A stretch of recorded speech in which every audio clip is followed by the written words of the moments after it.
If you carry inventory, how much gross margin do you get for a product you don't have? Nothing.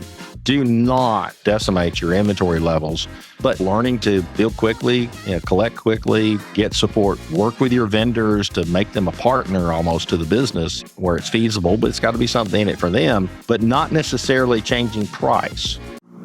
1, 2, 3, 4. Welcome to the Small Business Mentor podcast, where we shine a light on the black holes of business growth with your host, Alan Pentz.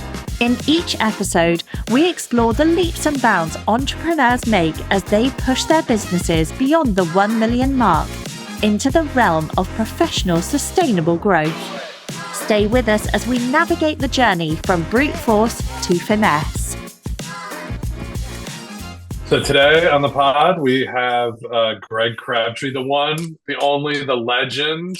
I call myself the small business mentor, but this is the small business mentor's mentor. So he's like the Yoda of small business, I think. The great one and only Greg Crabtree. And welcome to the pod today, Greg. Yeah, I appreciate it. Thanks for having me. Always glad to be here. All right, Greg, well, let's start with the oldie but goodie. It's the thing that brought me to simple numbers in the first place, was understanding labor efficiency. So first tell us why it's important and then how to understand it. So, when I started this journey, I hate accounting. So it's like I had to find something else to do. And so it's and for people who don't know, you are an accountant, right? I am an accountant. Yeah. It's like, my goodness, it's a profession that lost its way, 40 years ago. But that's a different podcast for a different time. But always love the concept of consulting, but there again, everybody's kind of got their stick. Are they a business valuation consultant? Are they a process improvement consultant? Are you an industry guru? And those kind of things. And I go, when I joined EO, it's like, this is my tribe. This is my kind of people. And I really respect two types of entrepreneurs. The one that can create a business that didn't exist before. And not a fake business. I mean a business that truly does what the market needs, does it profitably, and they're effective at telling the market about it and growing it. That's my number one favorite entrepreneur. And I'm lucky enough that I got a handful of clients that meet that criteria, and I respect the heck out of them. And oh, by the way, over half of them are women. Just to let you know, the creative ones, it's like, that's pretty neat to see. The second one is the person that finds a way to be extraordinary in the ordinary. And I love the necessary businesses. But can you do a necessary business in an exceptional way? And so they're not a client of mine, but certainly what comes to mind is Powell's Sudden Service, the little 30-store hamburger chain in Kingsport, Tennessee, that just an incredible business. Just an absolutely incredible business that just beats the socks off of both profitability, meeting their customers' expectations, and running with flawless efficiency day in and day out. And it's like, man, that is the trifecta. And that's what makes them the most profitable per square foot food establishment in the U.S. And it's a company that the vast majority of the U.S. doesn't even know about. It's incredible. But we've got clients that, what I would say is like, we have several industry groups that we run mastermind sessions and collect data for. And one of them's like, we got an IT group of MSPs. The one that really continues to knock my socks off is our HVAC group, about 12 businesses, a little over 100 million of revenue. And to see them go from where we started working with them to really get the right signature of profitability across the group, see them continue to adapt in an extremely difficult market over the last 4 or 5 years, and be very strong and stable businesses, not egregiously profitable, but yet using the marketplace of saying, I can raise prices when I'm a necessary a lot easier than I can raise prices when I'm a discretionary.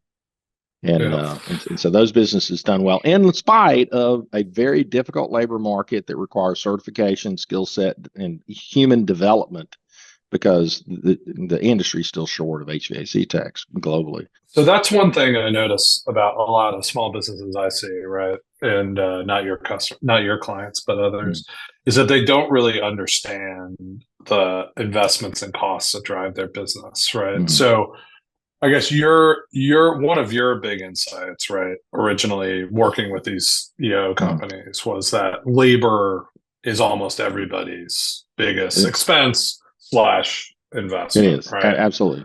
Yeah. And when I joined EO, what was funny is, all the entrepreneurs would talk about, man, the next business I start, I don't want to have to deal with employees and I don't have to deal with customers. And I go, great, you just won't have a business then. And Right. guess what? Most entrepreneurs who sell their business too early, they never get back into business again because of the two things that you have to deal with is customers and employees. That's There's right. not a single business that grows without leveraging of labor. And it's just I have to. So talk a little bit about your way of managing it. So it really, it was an interesting intersection of two problems. Number one is my constant aggravation of the over fascination of revenue. And, and not every revenue dollar is equal across all businesses. And I was taught early on the seed was planted originally, and then it got confirmed later by a client of mine that was a government contractor. And, he was $18 million business and he was making 2% net profit. And I said, Russell, this is not acceptable. I said, you got to find a way to improve profitability. He says, you don't understand. I'm not an $18 million business. I have to subcontract out 50% of everything that I do. Exactly right. You're a $9 million business, right?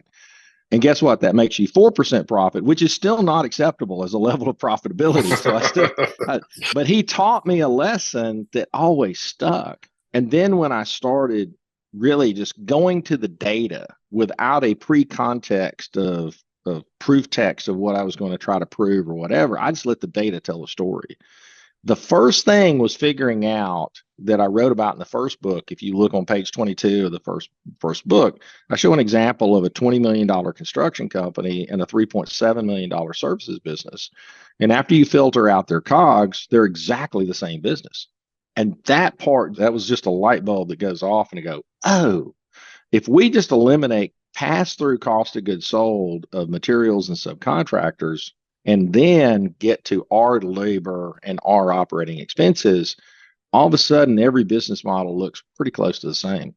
It has some different characteristics on the balance sheet from a funding, but from a P&L standpoint, I can now create a consistent profitability target based on profit to gross margin, not profit to revenue.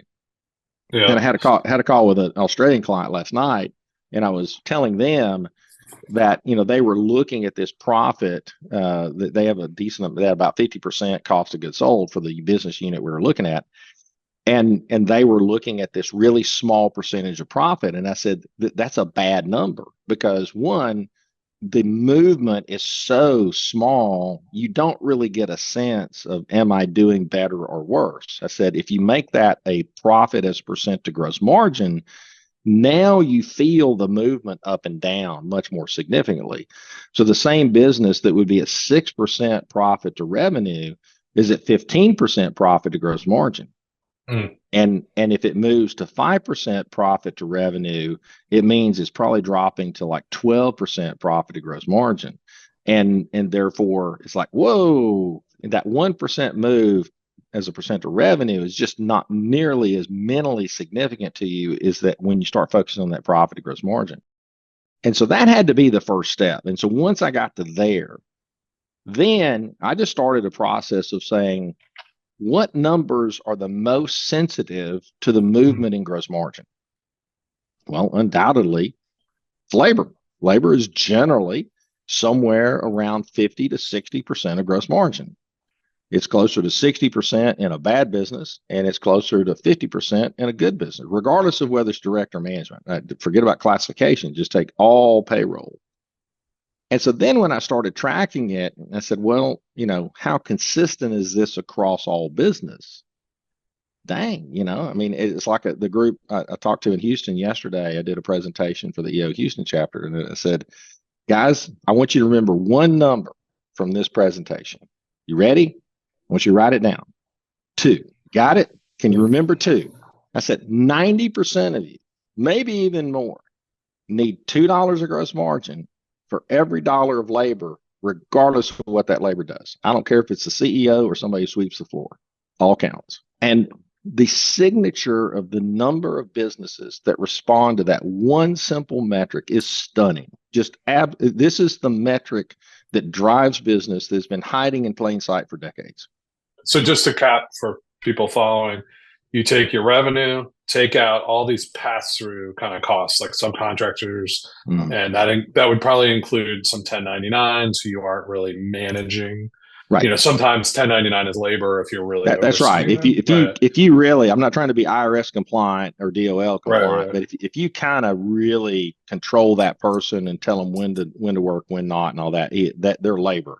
But when when you've given a piece of the business to somebody else, theoretically, I got to allow profitability to go with that too, because I've carved off a piece of that and I'm handling what's left over. And so now you're down. So you take out these materials, pass-through costs. You're down to what you call gross margin, right? Right. It's not what an accountant would call gross margin, right? And because they would take out direct salary. Yeah. Right? So there's very few accounting terminologies that there's universal definition for. Now, working capital is a universal definition: current assets minus current liabilities. That one, I'd use a different number for that, so I don't try to redefine working capital. But you will not find a consistent definition of gross margin. There's one belief that gross margin is the percentage and gross profit is the dollar amount. I was like, that who came whatever up with that means. And so gross margin, and I in my first book I actually do call it gross profit, but I've since changed it to only be gross margin. And I got to credit Vern Harnish for this. I mean, Vern and I contributed a chapter to his Scaling Up book, and when I was writing that chapter, he and I had a great discussion, and I thought this was just an incredible insight. Vern said, the word gross profit or the term gross profit is really kind of messy. I mean, it confuses people because the word profit. Right. And he said, we really should keep the word profit for the bottom line. And I thought about it. I said, well, Vern, I think you're right. And so I'll just use gross margin. And ever since I wrote that chapter for Scaling Up in 2014, that's the way I've referred to it. And so then the idea becomes, and so this is the other change in nomenclature, is every time that I use a subset of a value activity, I use the word margin with some type of modifier. And so the idea, I'll give you a great example. So when we work with retailers that have multiple channels, so the first thing we want to look at is product gross margin. The second thing we want to look at is then channel gross margin. And then the last thing we look at is channel gross margin after marketing spend for that channel. And so there's actually a 3-step down if you really want to get detailed in a retail direct-to-consumer sale environment. And so once you kind of understand it at this level, right, you can start splitting it up. So going again, revenue minus, sort of pass-through subs and materials, you get gross margin, and then you divide your total labor dollars into that. And you're probably going to end up around 2 if you're decently profitable, you're a 2. If you're hanging in there, you're between a 1.8 and a 1.9. If you're below 1.8, you're wondering why cash flow sucks. Your problem's not cash flow. Your problem's profitability. So talking about how you go below that, like you then disaggregate labor and you say, all right, there's direct labor that directly serves a client or a product. Right. And then there's sort of the back office management labor. And you split those two. And everybody just goes way bonkers over who's in which bucket. I says, listen, don't worry about it. It's really simple. 30% or more of your time's facing the customer, doing what you do for a living, put them in direct labor. Everybody else is management labor. And I call it management labor because management people have an ego. I used to call it admin labor, and the management people got offended. I said, okay, we'll just call it management labor, and it's got your admin people, it's got your management people. Now, here's the thing. One gives you a health diagnostic. The other two gives you a direction in labor strategy. So the way I teach it is total labor efficiency ratio is a momentary health diagnostic. I can look at that number and tell you good or bad, are you a good business or not in terms of leveraging labor? But then when I take that number and then split it between direct LER, which is gross margin divided by direct labor, and then management labor efficiency is contribution margin. So gross margin minus direct labor is contribution margin. That's the output of the business engine. Contribution margin divided by management labor is saying, what is management doing for its three directives? Management's got three directives: drive revenue, control cost of goods, manage direct labor. I can win by any of those three measures if I hold the others constant. And so management is held accountable to that dollar that drips out of the funnel of contribution margin. And you then get to decide, which am I failing on revenue acquisition? Am I failing on managing my direct cost? Am I failing on getting productivity out of the labor that I spend? Now, when we look at those ratios, they don't tell me anything immediately from a health perspective, because I can have three different labor strategies. I can be heavy on direct labor, which means I have to be light on management. I can be balanced between the two, or I can be light on direct labor, which means I got to have a heavier management labor structure to overcome their lack of knowledge and deficiencies. But I can't be heavy.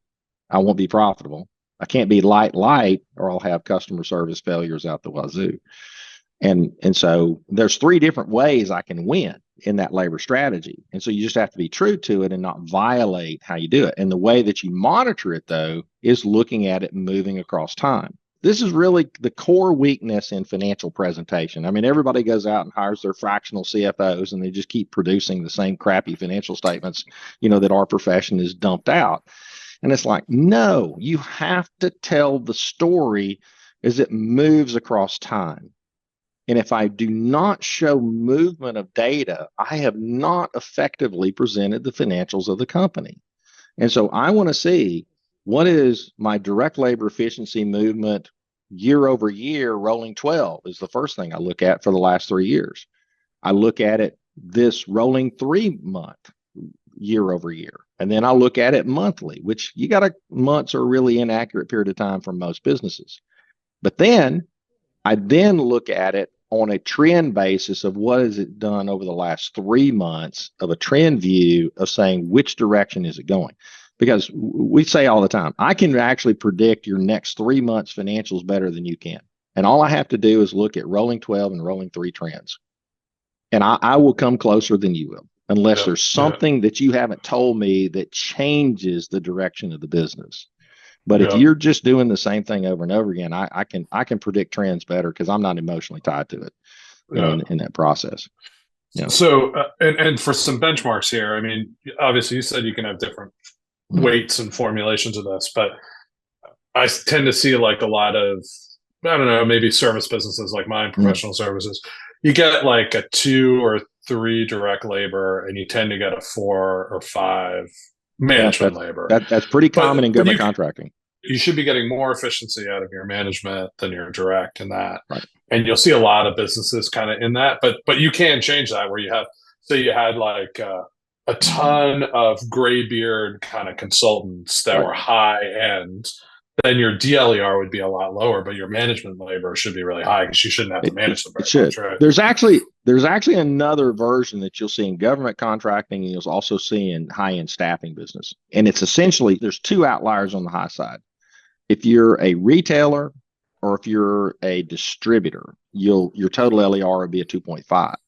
And what's happening there is there's just other operating costs in excess of the labor being deployed that makes that number come out. But just like I said, I just sit here and watch the data, and it just comes out every time. So in a staffing model, the idea is, don't count the direct labor because I don't manage it. I just recruit it and run a payroll check and leave it to the hands of the people I just staffed it to. So in essence, management LER of a staffing business is about 2.5. And so that's really their direct labor is their management labor in reality. Right. And so in government contracting, you have 3 levels of government contractors. On the low end, I can run a 2.5 management LER and be at like a 1.6 or 1.7, what I call a body shop contract. You're into winning contracts that just rebadge a person. I didn't have to hire them. I just won it, and I just took over those people. And I'm told, don't bother these people, just run their paycheck. So that's the government contract, body shop contracts. The second one is essentially kind of commodity services, which you're going to have probably a 3 management LER, but you won't get to about a 1.9 direct LER. But these tend to be really large contracts that deploy a lot of people. And once again, it's really kind of high-end recruiting with a little bit of light management. But then once you get into true unique skill set and services value, you're going to be the 2 total LER. You're going to be at about a 2.25, 2.3 to 2.5 direct LER. And you're going to be at probably about a 3.5 to a 4 management LER to get to that 2 total, in that. But there again, when people look at these ratios, they've got to look at them in the context of saying, why is that business different than mine? And there again, am I actually doing anything with that direct labor, or is really my management labor my all my true labor? And then like I said, I'm more of that distributor model. I also love the story I think you told it in the first book about then disaggregating. You were talking about going down to channels, but you can look at service lines, right? And you had a lawn care business, right, where they were doing commercial mowing and I guess lawn care, which is like fertilization and stuff, right? And so the direct mowing, when you disaggregated to this direct labor, the DLER for each service, it was like 1 point. Well, they were a 4. They were a 4 for irrigation. They were a 4 for landscaping services. Yeah. But they were a 2.5 for mowing. When they actually shared this data with their direct labor team and said, "What do you think?" And the $10 an hour, you can tell how long ago it was. It was about about 2009. When this happened. So the $10 an hour mowing guy that was listening to that, he looked at it and he says, "Well, looks like to me we shouldn't be in the mowing business." And I use that story all the time because when I share this information with accountants, I mean, they go into cost accounting mode where they want to allocate payroll taxes and benefits and allocate overhead, and they want to split people. What about the time they're managing versus what? Is it stop it? It's called simple numbers for a reason. If a $10 an hour employee gets it like that and you don't, who's the idiot here? That's really the power of it is like, and then you can look at individual employees. You're like, hey, not making that much money. You start go look how much money they're making versus what you're paying them. Bam, you'll see problems right there, right? Well, and here's the thing. I mean, we live under this delusion, and our profession as accountants, we cause this. We think that every business is unique, and I go, no, it's not. It's not that unique. It's not rocket science. Now, the execution, the style in which you do it, the strategy, and all those things, okay, and I'll give you that. But the numbers are not unique, and we have perpetrated this crime upon entrepreneurism. I say this all the time. I'll go talk to a group of 100 entrepreneurs, and I said, all right, guys, if you all pulled out your P&L and put it on the table, 100 of them would look different. None of them would look exactly the same. Why is that? For an industry that's supposed to be good at standardization, we are not. And I said, unless you're one of our clients and you're going to be able to pull out your P&L and talk to another person in a totally different business and look at their P&L and understand it and have a rational discussion about how they leverage labor. It is amazing.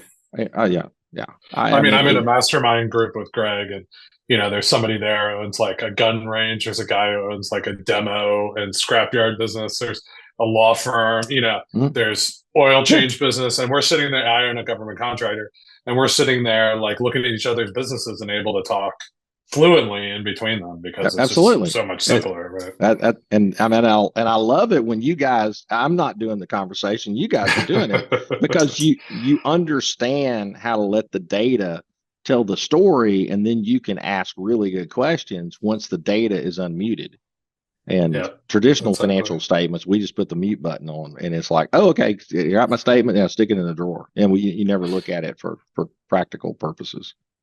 So to me, that like there's the first book is amazing. Everyone should read it. It's one of the core books I always recommend. Has a lot of different concepts in it, but I do think that like that labor, simplifying the numbers and then labor, that's like the brilliant insight, right? That is helps And shape businesses. and I did make a point in the second book. There is a total chapter dedicated to labor efficiency ratio of both the total number and the two components. And I use a couple of case studies to go a little bit deeper. But it is one that it still takes people a little bit of time to get their brain wrapped around it, because all I've done is taken a labor as a percentage of something formula and flipped it. And I make labor the bottom number of the fraction. For those of you that are fractions challenged, that's called the denominator. The bottom number of the fraction is labor, and the top number is the output from the labor being the input. Because we have this backwards in business. Revenue doesn't create the labor, labor creates the revenue.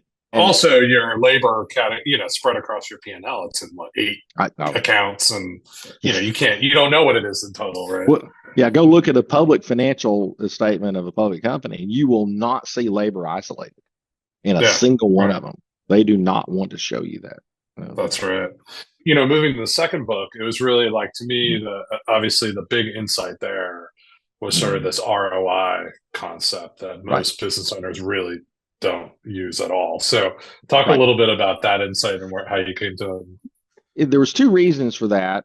One, I got turned on to the idea by a Wharton professor, David Wessels, who leads our EO at Wharton class. And so I've been able to chair that class, and I get to present some of my concepts and kind of moderate the week, and kind of connecting, because the business school professors generally only have access to public company data. And so I'm there to kind of connect the stories and things that they use to the more practical real world of a privately run business. And there are some differences. One being, we can't immediately raise money by issuing stock like a public company can.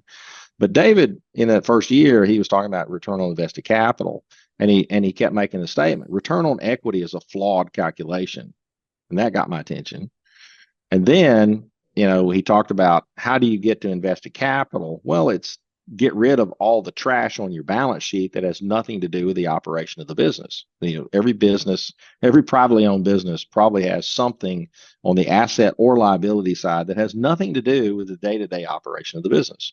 So you just ignore those and make those adjustments to equity to get to the true invested capital number of where you're at today in the business. And then you're just looking at net income annually relative to that capital deployed.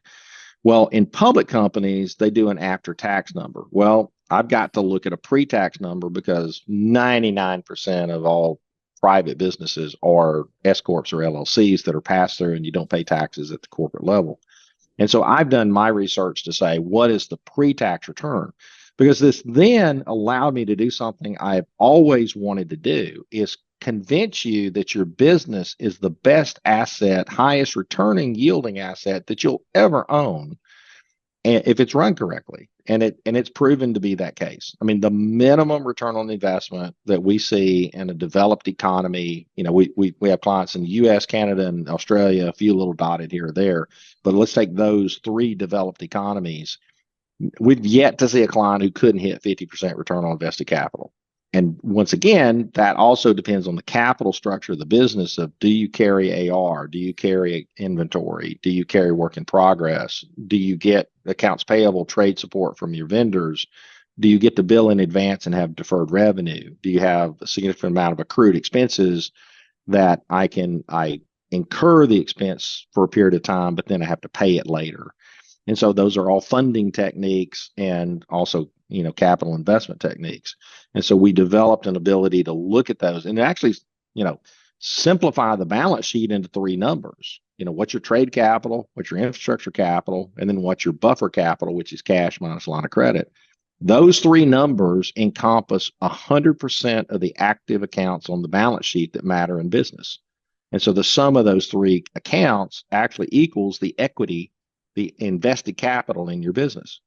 And so instead of taking the balance sheet and putting assets on the left and liabilities and capital on the right, I turned it into a much more functional document of saying, am I capital efficient or not? And what's amazing is once we started showing this to clients that were capital inefficient, they figured out ways to get efficient with their capital. And where they had $5 million of capital deployed, they dropped it to 4. And when you drop the capital deployed to 4, guess where that million went? It wasn't because I lost money. It's because I was able to distribute it freely. It's free cash flow to the owners of the business, because they were wasting cash sitting there idle. They just had it on them sitting, idle cash. Yeah. Right. And this was done by not depleting inventory to unsustainable levels. This is, hey, I'm a big believer. I said, if you carry inventory, how much gross margin do you get for a product you don't have? Nothing. So, right. Do not, decimate your inventory levels. But, learning to build quickly, collect quickly, get support, work with your vendors to make them a partner almost to the business, where it's feasible, but it's got to be something in it for them, but not necessarily changing price. And we've had clients, actually win no price concession from their vendor to get more trade support. They just were able to do more with that vendor because of better terms. And so sometimes volume is an answer to a trade with that vendor. It doesn't always have to be, I'll give you a 5% discount. That's lazy business. There's different ways to deal with that. So basically what you're saying is a regular company, if you're not overcapitalized, you don't have too much cash in it, just the right amount, you're 10, 15% profitable, you should be at least hitting 50% return on the capital inside the business every year. Exactly. Yeah. And then you've seen that scale up to what, 200%? Yeah. So the slide that I've developed and what I was sharing with the Houston guys yesterday is that, so if you carry accounts receivable and inventory, all right, 50% return on invested capital is your target. You probably at best can get to 60, but 50 is going to take some hustle to get there, but you can, because I've got two really hefty capital components in that process. I carry AR and not inventory, or inventory and not AR, then I should be able to hit 75% return on invested capital. If I don't carry AR or inventory, I sell upon service, I don't carry any product in inventory, or those things, those businesses should be 100 to 150% return on invested capital. And we've got some that as high as 200. They're just, significantly profitable. I want to benchmark that. If you look at a public company, right? I was just looking at this. The average is usually like high single digits, right? And then no, they're probably 25. They're probably 20 to 20. The best companies are 20 to 25%. Right, the best companies, but the best companies. But yeah, the average, like you said, is probably around 15. Somewhere around there, probably. Right. So you're talking about several times better than that. Of course, there's a couple of companies I think that are astronomical, right? But for the average company, this is like you said. If you looked at the S&P 500, say, the return they're getting on invested capital is going to be far lower than these small businesses, which makes it, as you said, the best asset. Absolutely. Oh, absolutely. Yeah, no doubt. And so once I was able to validate, so when I walk into a client that has the first thing I look at is how much capital do you have deployed? I don't start with a P&L. I start with a balance sheet. How much capital do you have deployed? And so I do the. Have they seen their balance sheet before? Rarely. They have to work hard. That thing. Let me get the accountant to print that. And so I get that and I look at it and I eliminate. If they have intangible assets, okay, that's a fake asset. I don't care. I mean, it's worthless. You have due from related parties. You have a due from shareholder because you took distributions but you didn't net it to equity. So the first thing is I look at is okay, what's your equity position? And then I make one more adjustment. How much cash minus line of credit do you have? And if you're 2 months of operating expenses in cash, I'm not going to let you have a underreported equity position. I'm going to adjust equity up to the 2 month number. Yeah. And if you have too much cash, I'm going to identify how much excess cash you have, and that doesn't go into it because any of the cash that's above the 2 month number is idle cash. You're only getting a return that's equal to the overnight rate. But active cash up to the 2-month number, you're getting your true return on investment, in my opinion, because it's there for a reason, to be a shock buffer to the pops that you're going to get from the market. I don't want you to have more than that number. I don't want you to have less than that number. And so once we come up with, so if you got $1 million invested between buffer capital, trade capital, and infrastructure capital, I'm going to say, well, guess what? Your minimum profit target is 500,000. And then if you're a only AR or only inventory company, I'm going to say, really, your minimum profit target is 750,000 on that. And so then I go over to the P&L and say, where you stand.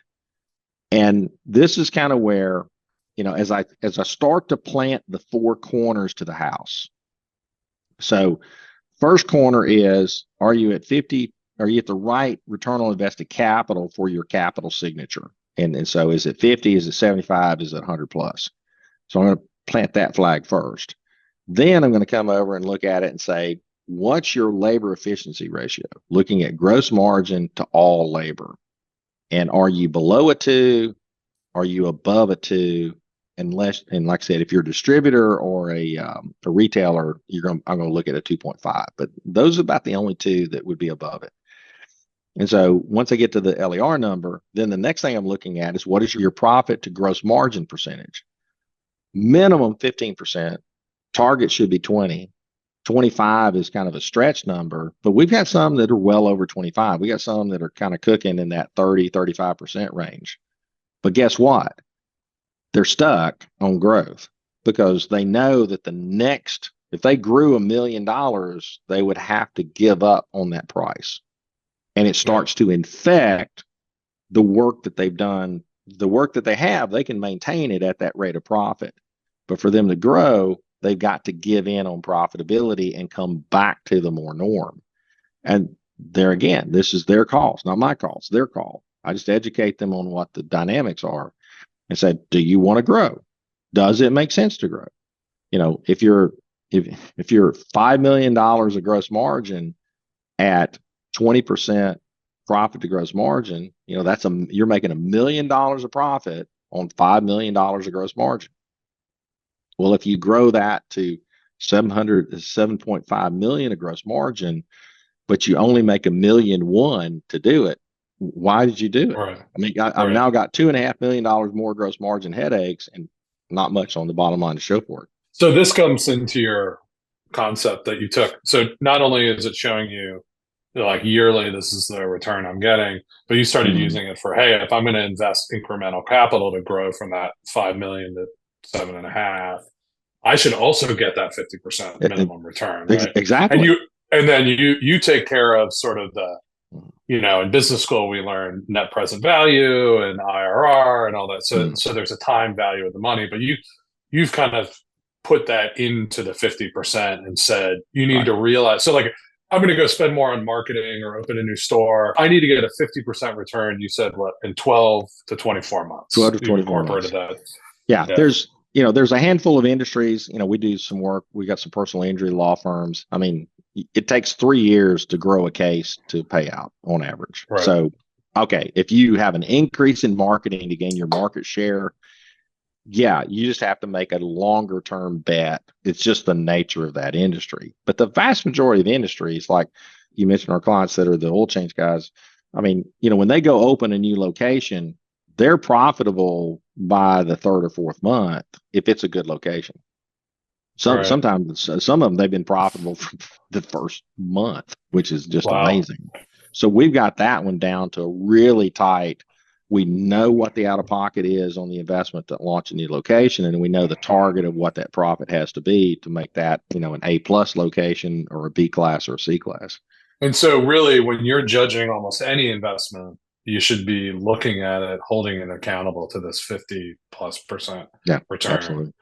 Yeah. And I think you have some great examples in the book where you're really looking at it, like, hey, like a marketing spend, I can get this, I spend a little bit here, I get a return, spend some more, I get a return. But eventually that return is going to cap out, right? And so you have to stay on top of those investments. Well, it caps out. And the unique thing about marketing too, is marketing starts to lose signal value, and you've got to kind of change things up. And, one of the examples that a client let us use in the book, that's the actual data, we don't tell who it is, but it was a business that grew from 700,000 to 10 million in 5 years.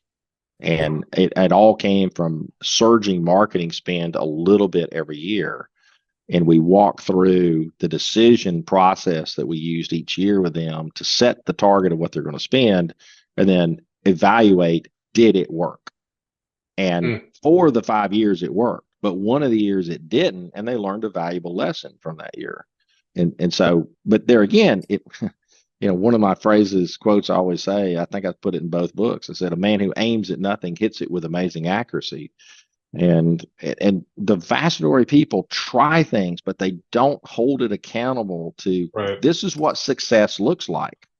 And I'm not going to accept anything less than that. Yeah, exactly. Great. So that's key concept. Then the last thing I want to talk about today was just, I think the other really valuable thing you've done is build this 100 company model. So why don't you talk a little bit about what that is and kind of what it's showing you? I don't know if you've updated it. Yeah, we got data through March. It's pretty fresh. And so when I started writing the second book, I took 50 companies to do a data set, to just do some research to see, hey, what does it tell me? And so a lot of the concepts and stuff I used for supporting information, that research data set. And then once I finished the book, I said, this is pretty cool. I've got staff that can update it. And the advantage for us is every client that we touch their data, we put it into the simple numbers format. So it's exactly the same thing. And so it makes it easy for us to then aggregate data across dissimilar industries. And you start to find they're not so dissimilar either, by the way that we categorize things. And the fact that we've touched the data. Now, the one thing I found, we run a couple of mastermind groups that we don't organize the data initially. We take the data that was submitted and organize it in our structure. But we've taken to where we would rather touch the original data rather than people self-submit, because it comes up in the meetings all the time that they just flat out lie on the form.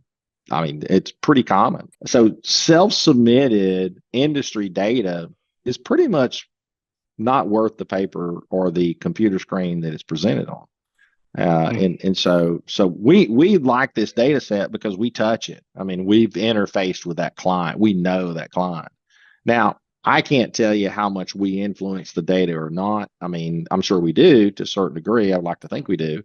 I think the biggest influence that we have is in the capitalization of the business that we push. We want the too much cash, stay off your line of credit. So out of our 100 companies, less than 20 have any balance drawn on a line of credit. And I think if you were looking across the business landscape, you'd probably see 50+% of businesses have something drawn on a line of credit. So I think from the capitalization standpoint, I know we do make a difference because we found a way to communicate why. Now, from a profitability standpoint, we probably move that profitability up a notch or two as well. But still, it tells us, once again, what I'm looking for is movement. Where is the market going? And so it's 100 companies all over the U.S., all different north, south, east, west, all different industries that we don't want any one. We don't put our really big businesses in there because they would tend to distort it. So we try to stay less than 100 million in revenue. I think the biggest company that's in there might be around 50 or 60 million. We want that smaller size business. The average, it's $1 billion of revenue typically is what the group that's in there. And so that means there's about average revenue is about 10 million. And so that to me is kind of the core group. That's that private business. And so then we watch it move. And the first thing when I did, 2013 was my base year. The first thing that shot out at me was our group was up 20% and the government reported 3.5% GDP growth. I go, that's interesting. So I watched it another year and my group was up 14 and they said it was up 3. I watched it another year and my group was up 15 and their group was up 3.25. And then 2017, it shot up to 23%. And, that was the year a certain different person took the White House. 2018, it stayed at 23%. But 2019, it dropped to 8. And that that's before COVID. And that's really where, man, it started screaming the issue that is prime in the U.S. economy and really the global economy as well, is we ran out of labor. I mean, literally in the fall of 2019, we saw this and settle in to where that's where labor starting to get poached. You know, you had to start paying up to keep good people, couldn't find people. And then COVID hits and just totally throws us off the trail. And, Right. you know, we're just like a blind hound dog trying to find a rabbit, you know, and it's like, I'm sorry, my nose is working, but my direction's all off. We kind of work our way through it. 21, we saw our model shot up to 21% growth, but I can tell you almost all of that was inflation, price increases. I mean, we work with these companies day in and day out. In the model, you track expenses, right? And that's when you see expenses. But labor wasn't quite going up that fast then. It was really expensive. No, then. It was and then labor went. The revenue and labor. So typically revenue and labor kind of play this game of chasing each other. Sometimes, so what was happening in late 20 and all of 21 is labor was going up and revenue was having to chase the increase. And then right now, revenue is flat to slightly declining for some businesses, and labor is not being adjusted as quickly. And what we've seen develop, there was a couple of things we started tracking. You just keep asking more questions of the data, and so recently we've started tracking the ups and the downs. And so in a relatively stable period, you're going to have 80% of those companies are up year over year and 20% are down year over year. And that was true for 2019, 21, and 22, but not for 20, which that's a COVID year. So it's about, a little more, about 55% were down, about 45% were up. But like I said, you got to take that one off the table.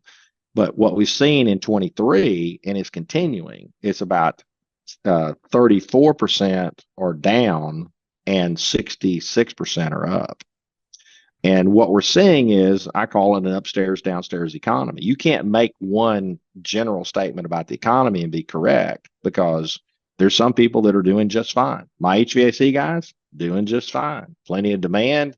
In fact, their demand exceeds their availability of labor pretty much everywhere in the country. And the foresight of that doesn't appear to change anytime soon. You talk about a group that has just been sucker punched in the gut, is talk to real estate agents right now, especially anybody that was getting any of the revenue from buyer side commissions.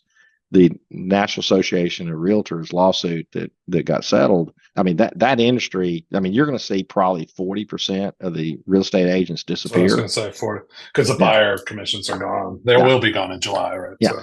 But, we do a roundtable for a group of construction supply businesses. And they had a really great 22 and 21, but not so much in 23. And they're all kind of worried about where 24 is. And I, my contention to them is, I think they're going to be okay through 24.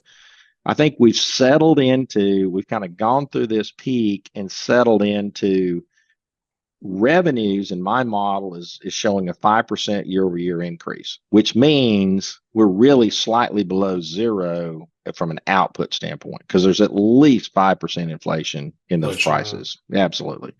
Probably closer to 10, to be quite honest, because we push clients all the time to raise prices relative to their cost input. But some of them are in damaged markets to where they can't, or they tell themselves they can't, but I think we're probably, if you could accurately measure GDP in a service-based economy, I think we're producing less year over year. And people say, well, are we in a recession? I don't think recession matters. Recession is a personal thing. I got 80% of my clients that are up 20% this year over last year. They're not in a recession, but I got 66% of them that are up, but I got 34% of them that are down 17%. Wow. And that's not insignificant.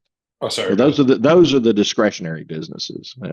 So if you're seeing revenue go up 5%, what are you seeing on the labor side? Is that modified at all at this point, or So the it was the going ups, crazy for a while? so the ups actually for the rolling 12 through March, the ups are up 14% in revenue. Their labor costs are up 16%. So their labor That's costs are still exceeding their revenue increase. and you're saying, and that labor was, well, you had quoted that it was like 50% of gross margin, What's interesting, and I'll tell you, 25% of revenue or something like so, that, so or that so that 66% that's up, 660 million of revenue roughly. Well, I think it's actually about 700 million of revenue that we track in the $1 billion plus model. They're up 14% revenue, but their labor costs are up 14, but their total labor 60. efficiency is 2. And how's profitability, Sam? Like flat? It is slightly declining because their costs are escalating. And what's interesting is this is where I say it's the monitoring of the movement of direct LER and the monitoring of the movement of management LER tells the story. Direct LER is up 20 cents, which is not an insignificant number this year over last year, which says work harder, make bricks without straw. Management LER is going down even for the companies that are up because they're protecting their management payroll, thinking this is temporary, we'll be okay. No, you won't. You have to adjust management labor to the income that you have. Now, even to a greater degree, you take the downs, the 34% that are down. So their direct LER is up. Make bricks without straw. Management labor down. They've cut it some, but they've not cut it enough to reset into the economic reality that they're in. They're all using hope as a strategy, saying, "Oh, this is temporary." Well, I don't think inflation was transitory either. So I don't think your economic delay is transitory. Because you said we ran out of labor in 2019. Then we had this, COVID, right? Mess because we didn't really recognize it maybe because COVID came so quickly. Right. That now we're right back there. So if we have deteriorating management labor, does that mean how do we cut and manage? Right. Well, I think my clients who've done it effectively. So I get to see the data. So I've got some that are getting better at management labor. And it's because they've adjusted their business model to not add management labor, even though they've found ways to manage more contribution margin before they add another person or add dollars to the bucket or give raises, to those people. I guarantee you, I could cut 20% in most companies out of management labor and you wouldn't miss them. You might actually get more throughput because they're not there, because they're actually getting in the way of things. So you think it's sort of this dead weight, like it's sort of like what's happened in the tech sector, right? Elon came in and absolutely got rid of 75% of the Twitter employees and he kept running the company. Exactly. So it's dead wood. So it's time to confront it is, the reality. Well, and I will say that the companies that have sales labor is where a lot of the weakness is because so this is kind of my other drum that I've been beating as hard as I can hit it and saying, listen, guys, we're in a new age of sales requirements. I said, the last 2 decades, you've been order taken. Your salespeople have been patting themselves on the back, thinking that they were market making. No, they weren't. They were just being handed a gift of the market. And now you're wondering, where's all the sales at? It was because your salespeople suck and you're overpaying them for what they're doing. And you've got to go back to the drawing board and redevelop real sales talent that takes your hard-earned marketing money that's been spent to get a lead to your door. But I got to take a human to get them across the threshold and get a project initiated. And that last mile of the human effort to get them into an active, especially on B2B sales, I'm telling you that talent has disappeared from the marketplace. Yeah, it is a tough. I think there's a lot to be done there, and I'm a big fan of Justin Rothmarsh and his absolutely. A lot of what he talks about is so good. Yeah. Well, I've kept you way past the time, 15 minutes past our time. I could do this for like the next hour. But I know we ran out of stuff to talk about. So. Yeah, right. There's no more stuff in business, so we'll have to wait till the next mastermind. That's right. And then not like you guys need more clients, but people need to come find you. It's simplenumbers.me is the website. That was the original one. So it's Okay. simplenumberscri.com is, now that we've merged with Carr Riggs and Ingram, that's the official website, but the simplenumbers.me it redirects there as well. Right. But that's the easy place to find us. I'm about the easiest person in the world to find. So there's not that many Greg Crabtrees. And if you just Google Simple Numbers, we're pretty easy to find. Just Google Bobcat in the woodpile and it comes right to Greg, right? Just, I think the takeaways here, like measure your labor, hold it accountable to the gross margin, look at ROI. This is your business is your best asset. Look at the ROI, hold that investment accountable to that. And then really understand that now that you're measuring that labor, start disaggregating it, because that's where the cost is you're really seeing cost go. That's really where you're going to see the labor strategy tell its story of, is my strategy working, or do I need to shift that a little bit? And I would say the other thing that we've really highly pushed of late is we're in a changing marketplace. So I can't look at last year. I can't look at year to date. What I got to look at is rolling. I got to understand my business model. What is total labor efficiency target? What's my profit to gross margin target? Those are the two main things on the P&L to know. And I need to be monitoring it on a rolling 3 basis. I think you've got to get narrow in your focus right now, because this is a marketplace that is going to continue to throw some curves at you. And I think you're going to see reasonably steady demand, but I've just had some discussions with clients in the last 2 days that, there's people that are starting to play the wait on the election mindset. And so you're seeing some big dollars start to sit on the sideline as we approach November.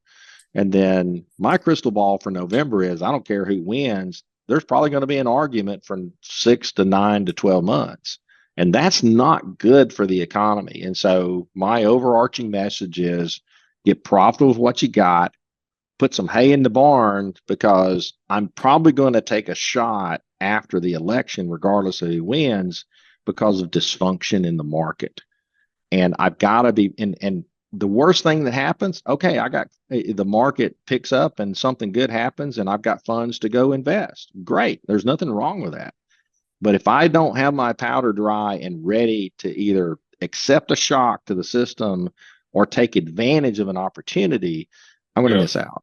To add to that, I think sort of the implication of what we've been talking about is, for a lot of companies, where you're going to find that getting profitable with what you got means looking at that management labor. Number one on the list is management labor. Absolutely.